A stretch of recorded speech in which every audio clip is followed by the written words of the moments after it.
Hello guys, இது பார்த்தீங்கன்னா half கேஜியில் heart shape கேக்கு.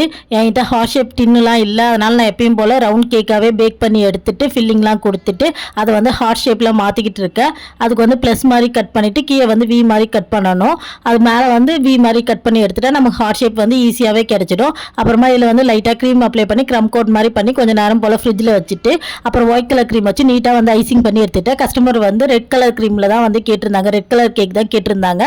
ஆனால் நம்ம க்ரீமில் வந்து ரெட் கலர் சேர்க்குறப்ப டார்க்கெல்லாம் சேர்க்க முடியாது, ரொம்ப லைட்டாக தான் சேர்க்க முடியும். அதுக்காக நிறைய கலர் ஆகும். அதனால் வந்து நான் ஒயிட் சாக்லேட் கனாஷ்வேல வந்து ரெட் கலர் வந்து கம்மியாக ஆட் பண்ணாலே நமக்கு நல்லா டீப் ரெட்டில் கிடைக்கும். அதே மாதிரி நான் நல்லா டீப் ரெட்டில் கேக் வந்து ரெடி பண்ணிவிட்டு அப்புறம் மேலே வந்து க்ரீமில் ஒயிட் கலர் க்ரீமில் வந்து ரோஸ் மாதிரி செஞ்சு வச்சுக்கிட்டேன்.